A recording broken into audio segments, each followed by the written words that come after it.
we are going to have a Vanguard player, I'd say the best Vanguard player we're seeing at the moment on the ladder, and I just realized I'm not even the right seeing because I'm a genius. So yeah, we've got basically the best Vanguard player we're seeing at the moment, at least in this tournament, going up against Auriel, who I think it'd be fair to say is like, what, top 2, top 3 Celestials we're going to see here? Yeah, I think that's... I have to take a look at the lobby, or look at the sign list, but I think that's a fair statement. This is so annoying, by the way, and I saw someone say, why in the world did they keep the bonus light damage? He's going to get it! Oh, the scout's dead. Okay, it makes up for it. We're going to blame Lack on that one. I don't know. But yes, the fact that you can go and just block a collection ray from going down by just putting a scout next to it, and there's nothing to do but have the morph core kill it off over time, is very annoying. But look at this. What is this morph core going for? Where is he going? What's the plan? Well, also, what is Percival up to? Is he going to try to block again? Because we've got another scout coming out. So like, there might be an opportunity to get like a secondary blocker here, if there's like a delayed follow-up. But it looks like he's going for a proxy on the North Lumi base. Yeah, it's a high ground Luminite base too, so it's really hard for Vanguard to get access to. But why are you going for the North one instead of the South one that's a lot closer to you?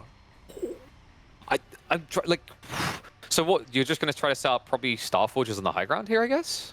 Maybe it is tier 2. I mean, we are Arc Station. We are tier 2. There's the star. No, Legion Hall. Okay. What? This is some new this tech. Is funky.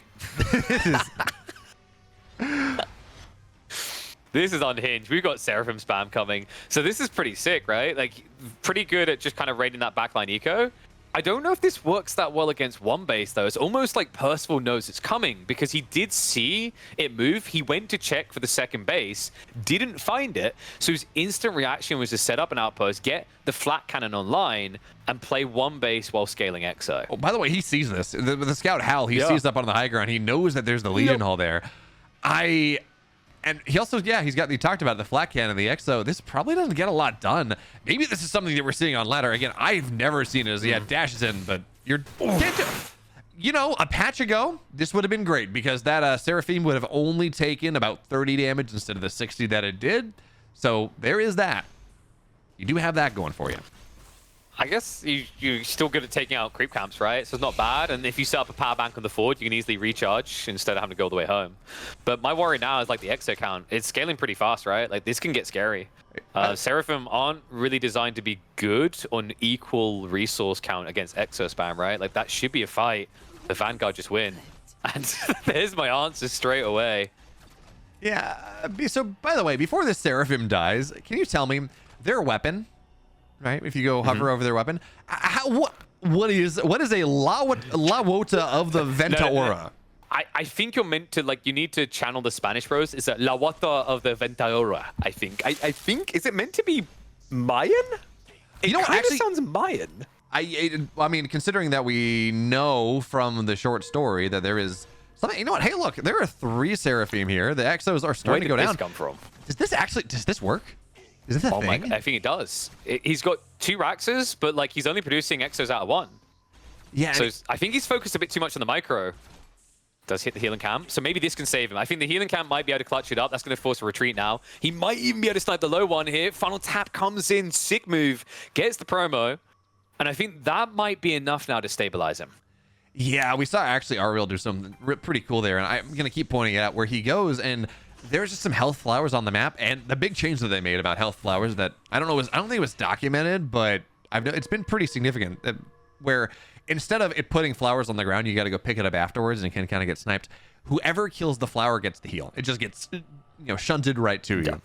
And that actually is a big deal because now that means that Auriel was able to kill one of those health flowers in the fight, get some healing back, and start to snowball things up until we saw Percival go and take the health camp and go from there. And again, you cannot afford to lose units. You're only on a single Legion Hall. There's a creation chamber down, but there's not a lot here. Wait, can he poke from the low ground? No, he doesn't have vision. Range. But with the dog, like if he gets enough, right? I don't know. I don't think he kill it quick enough though. I think it's better in a weird way to kind of let him do this, because if you're just going to continue to scale Exo like this, I feel like he's already lost too many Seraphim to start brute forcing main fights now. Yeah, I mean, what this does allow you to do, remember, creep camps are they're worth a lot of Luminite right now, or a lot of Therian, depending on what you kill. there's a reason that we're seeing a lot of 1-base plays, because you can just kill all the creeps, and that funds your 2-base very quickly. So, you don't want to take this fight. This is not where you want to be. He didn't realize. I think he was rallying past it. He just walked into it, loses 2. And that's an overwhelming advantage. That's double exo play. More than that, actually, on the front line against what you have here. We're reaching a point where I wouldn't be surprised rather, if Percival does just go for a second base now. Like, you kind of have a big enough lead to justify it. Yeah, I was going to say, I'm not going to be super surprised if we see the Seraphim. I mean, they're just going to take all the creeps from the map, and then there's some value there. That seems really nice. You get a lot of money.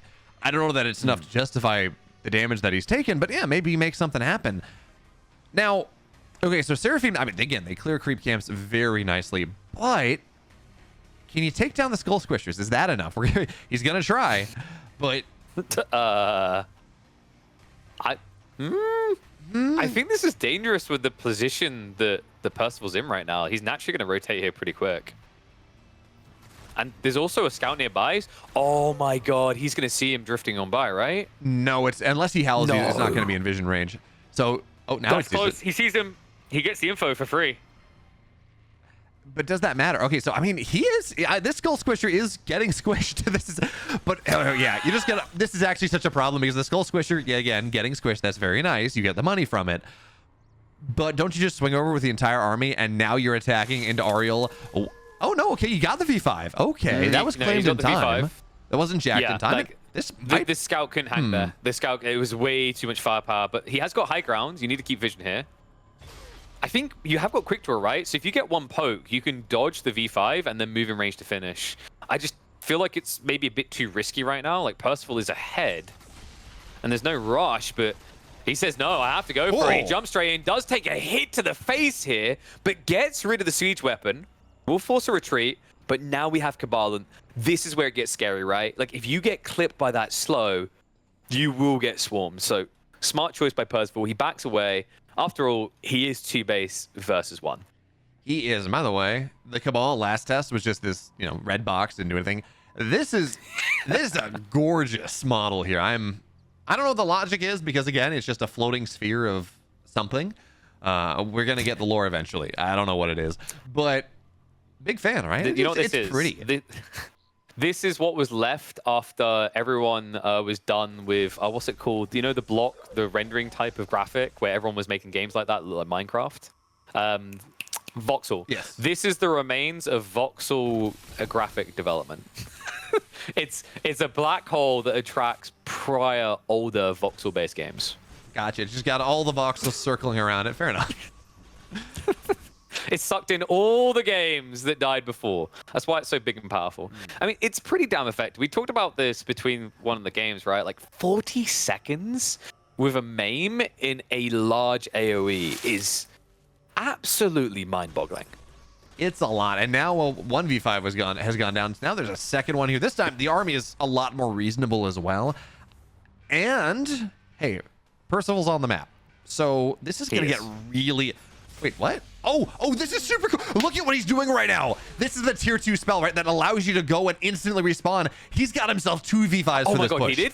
This is super cool. Look, I was gandering at Percival because he was getting ready to assault in. That's disgusting, though, dude. This is giving me flashbacks to a certain infernal strategy in the early development. You remember the one on Jagged Moor? It's that level of disgusting. That is actually Bubble shields could come out. So cool. Yeah, bubble shields down. If he baits fire, I don't think he can, though. There's just not enough exos here. Archer's now brute forcing it. Does start a step back, but you've still got that siege on the backside you need to deal with. Second wave of exos is now going to arrive. Argent count is down to half. Seraphim are starting to melt here, but the Cabal, they're doing enough to kind of frontline this. It needs to be a dive in. Exos move through, and that's the breakthrough he needed. Nice splits coming in from Percival, minimizing the damage he takes. An army wipe here, and I imagine a swift GG afterwards. Yep, there it is.